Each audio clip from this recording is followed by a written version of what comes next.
Hey, whatever you're doing, probably scrolling, watching a few videos, enjoying your afternoon or your morning, do you think you could take a few seconds with me just to pray? Oh, yeah, that'll be real productive.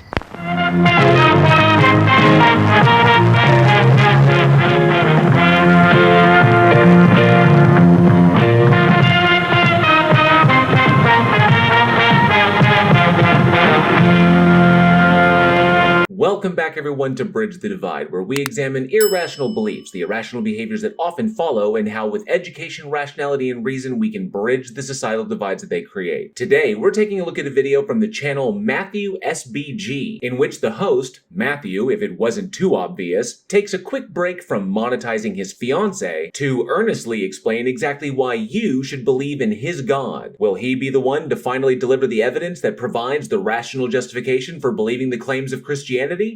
Unlikely.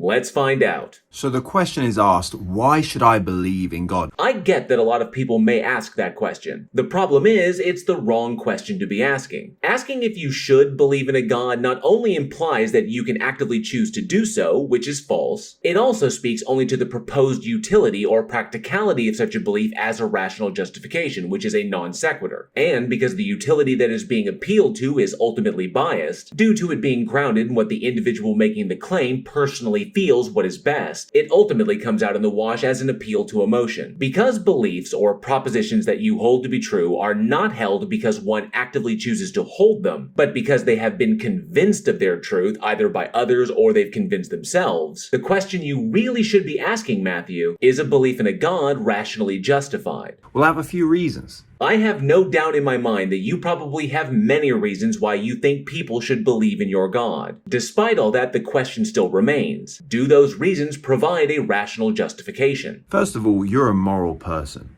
What?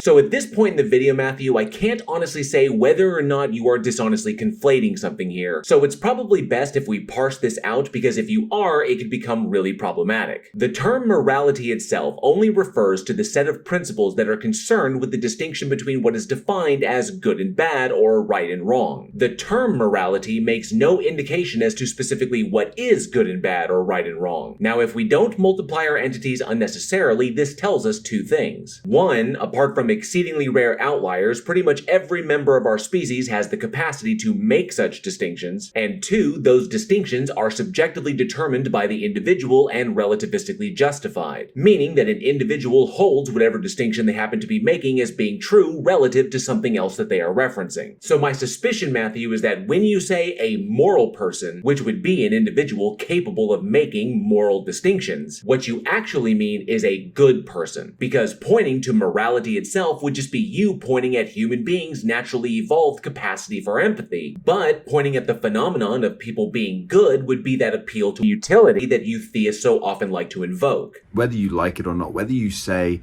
that objective morality is true or that it's false or a socially constructed thing and it's just subjective, you're a moral person. Because if I were to take money out of your wallet, you would say, give it back to me, that's mine. You make moral claims when things happen around the world. That's awful. She was innocent. She didn't deserve that.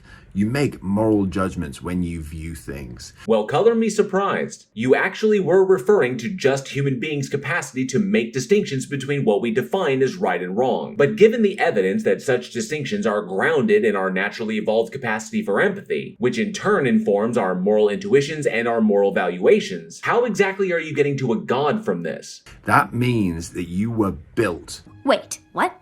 Inside of you, you know, as sure as you are in existence, you know that there is a moral absolute of right and wrong. It's not just subjective. Yeah, that would be what we call completely incorrect. That a person has the capacity to make such distinctions does not indicate that that individual believes that the distinctions that they are making are objectively or mind-independently true. And it doesn't entail or even imply the existence of objectively true moral facts. Given the evidence that we have to work with, the most parsimonious answer is, because humans as a survival mechanism have a naturally evolved capacity for empathy, and the these wonderful little things in our heads called mirror neurons, our species, like virtually all other social species on the planet, has the capacity to internalize the emotional experiences of other agents. When we see, hear, or even conceptualize other agents being in pain of any kind, our species has the ability to feel that pain as well. And because humans at a base survival level have a distinct aversion to pain, we rationalize not causing pain and suffering to other agents because we ourselves don't want to feel that. But we also observe that evolution does not play with cookie cutters. We fully expect to see deviations from the norm, meaning that the capacity for empathy is not a one-size-fits-all human attribute, which fully explains that while the moral distinctions that human beings make do have a tendency to overlap in many areas, they are far from being universal. You concluding that our species' capacity to make what we call moral distinctions logically entails the existence of objective moral facts is just another non sequitur.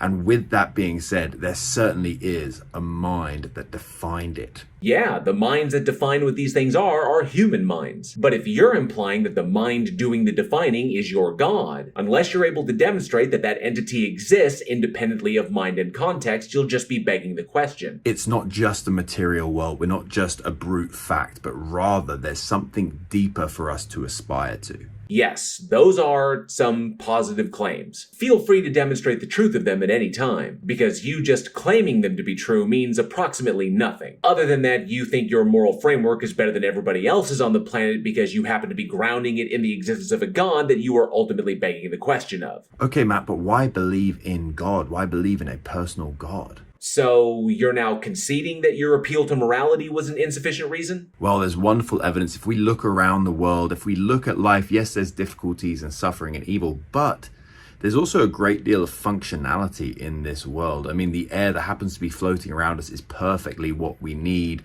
We have these balls in our heads that help us see wonderfully. Oh, wait, you serious? Let me laugh even harder.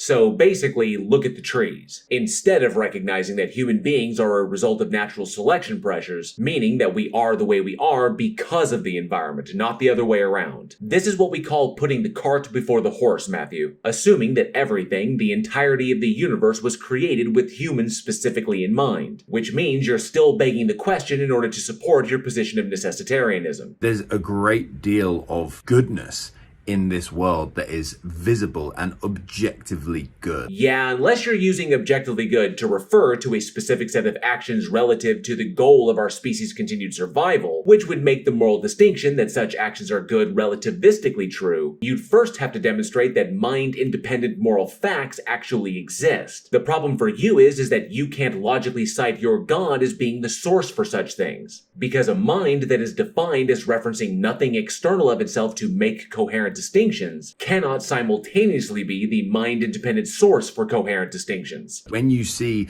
two people who are estranged being reunited, or you see the birth of a baby for a couple that have been struggling to conceive, man, that's objectively good. You love to see that. When you see a child be taken care of and comforted by a parent, you see the goodness in that. That is objectively good. Such things can be heartwarming, sure. Just because you, or maybe even a vast majority of the population, views these things as being positives does not make them objectively good things. It just means that your empathy is at work and you are internalizing the joy of other people. Say the couple that you mentioned are reuniting because they are in fact toxically codependent. Or the baby that you mentioned is being born into a completely untenable situation. Or even the parent that you mentioned is caring for that child for entirely selfish reasons. These things that you mentioned can easily be regarded as tragedies or even horrors. And again, this points us towards a source of goodness. Nope, it just points us to humans empathizing with other humans. Welcome to the wonderful world of survival mechanisms. Okay, Matt, but why Christianity? Dude, you haven't even demonstrated that your God exists yet, so you're not even justified to ask the next question. And now you're going to compound that by diving into the multitudes of assumptions necessitated by a faith system. Not a great plan. Why do you believe God is a person? Why do you believe in Jesus Christ? Yeah, why do you special plead for the truth of one ancient culture's set of mythological tales over any other? Well, there's two real reasons. One, with the evidence we've been shown historically, archaeologically. While the story of a person called Jesus being crucified is considered historical, even though there is only one source for the claim of that event ever occurring, the Bible, with all subsequent others being repetitions of that claim, the claim of that individual's resurrection is purely theological. There is no historical or anthropological evidence of any individual ever coming back from the dead. All you have, Matthew, is the claim and no rational justification to believe that it is true. If we just grant the minimal facts that we know surrounding the resurrection, we know that Jesus Christ existed. I hate to break it to you, Matt, but you don't know for a fact that that individual actually existed as depicted. And the historical existence of such an individual by that name does not logically entail that that individual was supernatural in nature, or that the God that that individual claimed to exist or any other version of that God actually exists. No good historian really denies that. Even Christian skeptics like Bart Ehrman will grant that. Sure, Bart Ehrman sides with the evidence and the logical possibility and thus is not a mythicist. But that doesn't make mythicism logically impossible. It's entirely possible that all of the stories about Jesus that you grew up with, including the claim of his very existence, could have been entirely fabricated. And like I said, the existence of the individual does not logically entail that the supernatural claims about him were true. They'll also grant that we know Jesus predicted his death and resurrection. As far as what we grant as corroborated historical fact, that is one. That's not entirely accurate. Okay, so this is important. The character of Jesus, if he did in fact exist, did not really predict his own death. That individual knew full well what Roman laws and punishments were in place at the time, so he knew that he could very likely be executed because he knew that what he was teaching was considered heresy, and that claiming to be the Son of God was considered blasphemy by the Sanhedrin. And while Rome did have laws in place against sacrilege, blasphemy itself wasn't specifically considered a crime. However, sedition and treason were punishable by death. So when the Sanhedrin, who without Roman approval could not execute him of their own accord, brought him before Pilate demanding justice, in order to keep the peace, the charges were changed to align with Roman law, and Jesus was summarily sentenced to be crucified. And that's how CrossFit was invented. So it wasn't really a prediction because Jesus would have ostensibly known that the ultimate outcome for his actions would have been the death penalty. And while the story does have Jesus claiming that he would be resurrected, there is no evidence of that event ever taking place. This is precisely why it's a theological claim and not a historical claim, as Bart Ehrman, the very guy you cited, has explained many times. Thirdly, we know that the tomb was left empty. 1. The empty tomb claim is a story in your book. You don't know it to actually be the case. The tomb itself has never been found, and you have no mechanism by which you could reconcile all of the contradictory accounts within the Gospels. 2. An empty tomb does not a Messiah make. The most parsimonious answers would be that his corpse was never actually in the tomb, because it was likely left to rot on the cross as a warning to others, which was the standard in Rome, or that his corpse was later moved and buried in secret in order to avoid being targeted by grave robbers. All you have, Matthew, is a story in an ancient book and no corroborating evidence. Thus, you still lack a rational justification for holding these beliefs to be true. And lastly, we know the lives of the apostles, but not just the apostles, also non-believers that then claim they saw the risen Jesus, the brother of Jesus, James, but also Paul. Again, you're wrong on this as well. And to show that, all we have to do is go to your Bible. 1 Corinthians to be specific. And what we find is that all of those witness claims that you are citing came from one person, Paul. Paul is the one who claimed that James saw Jesus, though he wasn't present for that. Paul is the one who claimed the apostles saw Jesus, though he wasn't present for any of those either. Paul is the one who claimed that there were 500 other people who saw Jesus, yet he still wasn't there. Paul is the one who claimed that he himself saw Jesus, even though he concedes that he didn't actually recognize him at the time. So no, Matthew, you don't have witness claims about a guy. You have one guy making claims about witnesses. And funnily enough, your omniscient, omnipotent God entity didn't ensure that any one of those individuals' independent testimonies was included in the book that it supposedly inspired. Bit of a stark oversight, don't you think? Given that such an entity would ostensibly know that independent testimony would do nothing but strengthen its followers' position. But despite all all of this, you are still begging the question of the existence of your particular God. You cannot point to the Bible as evidence for the claims that the Bible is making. Many other historians, including Josephus, Pliny the Younger, people like that, also wrote of Jesus' crucifixion. Yes, those individuals repeated the claims that they heard from believers, because they themselves were not present for any of what is being claimed. We know that Jesus was a real person who died on the cross, Which doesn't entail that he was supernatural in nature. That's a non sequitur. if you look at the life of the apostles and Paul and people like that, Which doesn't entail that their claims were true. That's an appeal to popularity. granted what I just went over, the existence of the supernatural and of a God, Why would I do that? You haven't demonstrated the existence of the supernatural or even the existence of your God at all. You just claim that they're true. You provided exactly zero evidence for any of this nonsense. we know that resurrection is actually the most likely explanation. No, it's not the most likely or the most parsimonious, because for you to hold these things to be true requires you committing a mountain of assumptions. But more than that, probably the best evidence, Well, technically, if you have any, at this point it would be your only evidence. and the reason I actually became a Christian, Geographic bias, appeal to emotion, begging the question, arguments from incredulity or ignorance, because making Christian content can be rather profitable. Hell, take your pick. All of the above.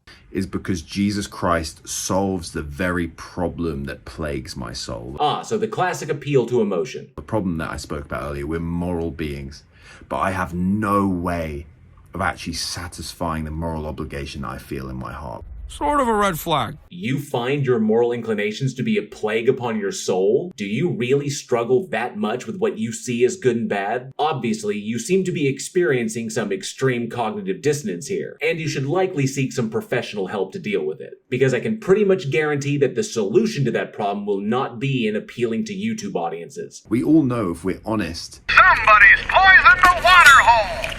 that yeah, even if we say, I've tried my hardest to be a good person, that statement in and of itself is an admittance of guilt. I've tried my hardest to be a good person implies you failed. That is extraordinarily myopic. While I can see that it might be the case if you happen to be a moral realist, I happen to be a moral relativist, so it isn't. My gauge for what should be done is established by either a combination of myself and the society that I live in, or it's established by just myself. And I try to do the best with the information that I have. For you to state that a failure has occurred implies the existence of a standard. But if the standard is subjectively derived, then what qualifies as a failure is entirely relativistic. Basically, what you're espousing here, Matthew, is just a way to reinforce an authoritarian measure of behavioral control, which is exactly what we would expect from a member of a cult. And we're gonna go ahead and skip this section because it's just him repeating his claims. If there is objective right and wrong Good to see you're intellectually honest enough to remember the if in that statement. that we established exists, we know there must be some kind of comeuppance, there must be some kind of justice in the end, that absolute goodness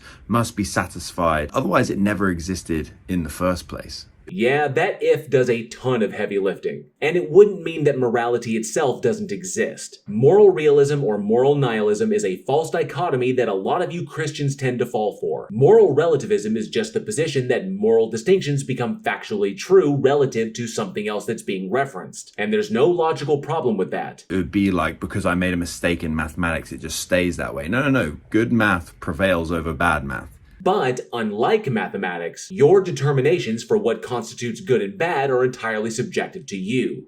The same way absolute good is going to be satisfied if it exists. There's that pesky if again. You plan on demonstrating it at any point? Or are you just gonna rest your laurels on begging the question? There is a personal God, the God of all goodness, and he actually put on human flesh and came down to satisfy goodness within you, to fulfill what you couldn't, but he also took the punishment that he didn't want you to have to take. Again, Matthew, you're just repeating the claim, and all that bullshit that you put forward earlier in no way provides you rational justification, which was exactly what you claimed to have from the start. So I guess once again, the field of apologetics confirms that the commandments are really more conditionals than they are universals. There are plenty of reasons for you to believe in God, They aren't, and you haven't provided even one. but the best one is because what Jesus Christ did for you on the cross was a personal love letter to you saying, I love you and I will die for you.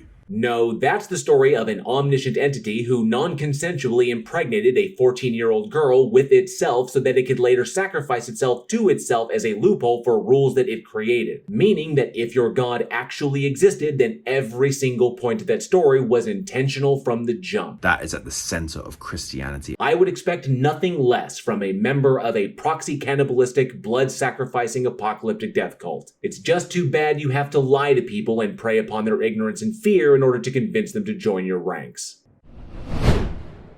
Now, in situations such as these, the effort to bridge the divide really falls more on the non-believer than it does on the believer. For those that follow this channel regularly, you know how often I talk about how important it is to understand not only one's own position, but the position of the other person's. Because armed with that information, you'll be in a better position to recognize things like logical fallacies, intellectual dishonesty, and fabricated citations. And it's with the sharing of that information that we can begin to lay the foundations of mutual understanding, from which we can start to build a pathway through misconception to real social progress. Thank you all for watching. I hope you enjoyed the video, and if you did, please like, share, and subscribe, and hit that bell for notifications. And be sure to leave a comment below. I love reading your responses, and those interactions help with the dreaded algorithm. Don't forget, April is Autism Acceptance Month. The link to where you can support these important efforts is down in the description. And if you like what you saw here and would like to support this channel further, a link to channel memberships and to get yourself some official Bridge the Divide gear is also in the description. Once again, a massive thank you to each of you for your continued support, and as always, be safe, be excellent to each other, and together we can bridge the divide.